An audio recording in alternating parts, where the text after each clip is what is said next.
I would like to take a moment and bring together 3 different stories about Donald Trump that have been in the news over the last several days. And you tell me why it is I am bringing all 3 of these stories together, why I think that they're connected. So first we have Donald Trump doing yet another physical where he got an MRI and he did some cognitive testing that I'm very familiar with because I took care of my father who had Lewy body dementia. They have Jasmine Crockett, a low IQ person. They have AOC's low IQ. You give her an IQ test, have her pass like the exams that I decided to take, the cognitive tests.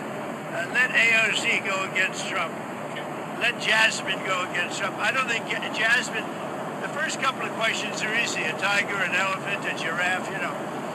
When you get up to about 5 or 6, and then when you get up to 10 and 20 and 25, they couldn't come close to answering any of those questions. First off, his speech is like weirdly slurry lately. Have y'all noticed that? Especially when he's tired.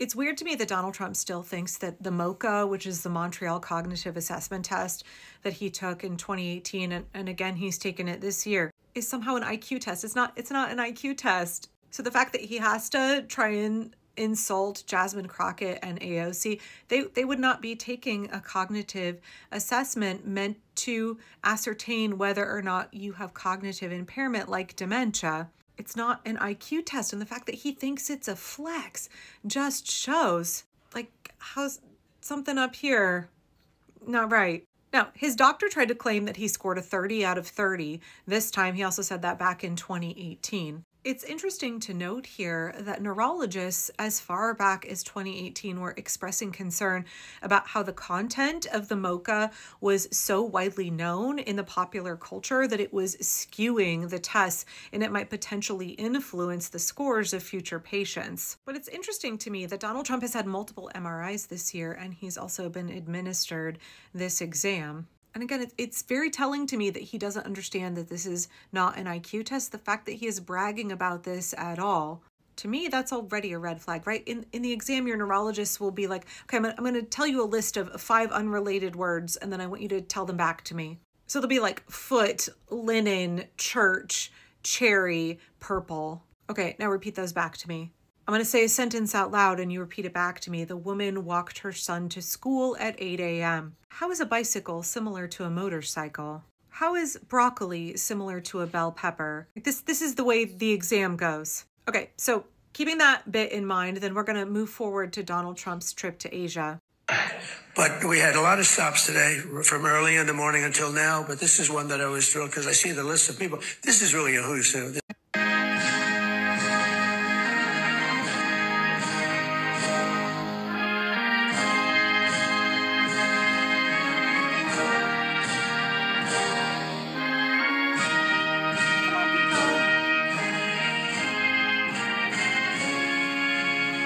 Kind of plants that are being built are unbelievable. They're far beyond anything being built in terms of your regular utility companies, which, you know, it's sort of an older business. So I congratulate you. But the beauty is that you start building immediately, Tim. You don't have to wait, you know, well, if we went by the grid 10, 12, 15 years, but the permits are fast and you open as soon as you have your plants or your combination of plants. Some are building it on top. Some are building it to the side. Some are building separate buildings. Some are building in one building. And I love the idea. But literally, it took them a while to really, they thought I was kidding. It was so good. They said, no, he's kidding. I said, I'm not kidding. That's why we're leading China. We're leading everybody in this race. So we're with you all the way. And I hope everyone's going to do great and make a tremendous amount of money and create a lot of jobs under the historic trade deal with the prime minister that is signed today and private sector agreements that were signed moments ago. Will be increasing our commerce very, very much further. Japan's going to be investing $550 billion into the United States, and it's an amazing thing, and they're happy, and they're gonna love it. It's going to be really good. It's going to be great for everybody. Y'all, he had notes, and that's what he sounded like. He had a written speech, and that's what he sounded like. Jake Tapper, where are you? Questioning the cognitive capabilities of Donald Trump like you did Joe Biden. Where are you, Jake Tapper? Where are you? Where is the whole corporate legacy media infrastructure? Questioning the cognitive capabilities of Donald Trump. They didn't over his speeches in Japan, and they didn't over his speeches in front of the Navy this past month either. As Commander-in-Chief, I never forget that our ultimate strength does not come from equipment. It comes from the men and women of the rank and file. That's true. It comes from you people, incredible people, good-looking people, too many good-looking people. I don't like good-looking people. I never liked good-looking people, I'll be honest with you. I've never admitted that before. But see, I'm allowed to, we won in the Supreme Court a thing based on merit. You know about that, right? Merit. Everything now in our country is based on merit. And that's why I look at you and I see nothing but merit.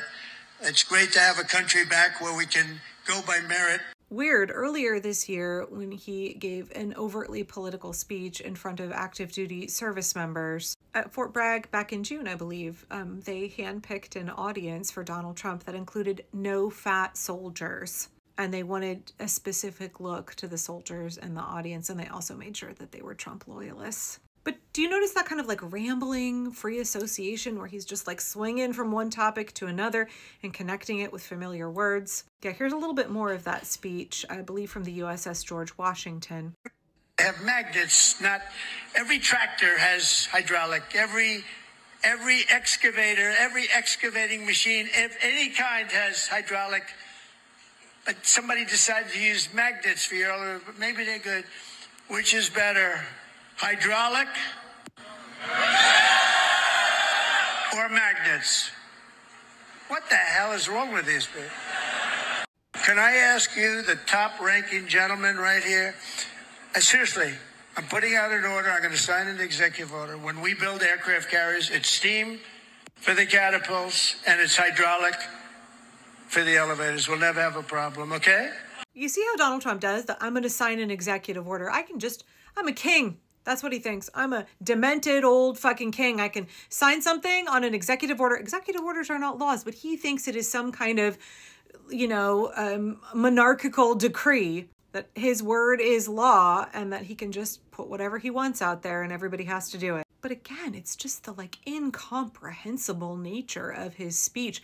The fact that his words are slurred, his voice is softer, and he's just obviously cognitively impaired. And I feel like we're being collectively gaslit as a nation by corporate legacy media. I mean, definitely by the regime, right? J.D. Vance and Stephen Miller and Russell Vogt, they don't want you to know that Donald Trump has got the dwindles. But it's so incredibly obvious to anybody who has been the caregiver of somebody with dementia. I'm just going to give a little plug here to the Daily Beast's YouTube channel. They've had experts on dementia and cognitive impairment on their podcast, and it's worth listening to the experts and what they have to say on this issue. So I've got one more story from just a couple of days ago, and I'd just like you to think about how all of these previous segments tie into this last one. Talking about literally resuming underground nuclear detonation tests. You'll find out very soon, but we're going to do some testing. Yeah, other countries do it. If they're going to do it, we're going to do it. You can't clarify whether you'll resume. I'm not going to say yet. I mean, I know exactly what we're doing, where we're doing it, but other countries are doing it, and if other countries do it. Again, to me, the trouble with speech, especially when he's tired, he has trouble articulating words, as well as meandering around topics and seeming very confused. Lest we not forget, the last time that the American government did this kind of testing was more than 30 years ago. Trump's announcement shocked members of his own government. And y'all, let's be real, this is a dick measuring contest. Putin announced a little over a week ago that Russia had successfully conducted new nuclear-powered cruise missile testing. And Donald Trump wants to do everything that Putin does. He wants to be as bigly and as important and as impressive as Vladimir Putin, an actual autocrat, an actual functional fascist, while Donald Trump does his cargo cult fascism with his dwindling mental capacity. Where are the Republicans expressing grave concern about this? Where are members of the press raising the red flag? All we heard about for over a year was more like 4 years was concerns about Joe Biden's cognitive capabilities, but it's fucking crickets around Donald Trump. We are being collectively gaslit as the American people by corporate legacy media, which is functioning as a propaganda arm, as state-controlled media of the regime. There are serious consequences to having a demented, malignant narcissist in charge of the United States. And why won't the press cover it?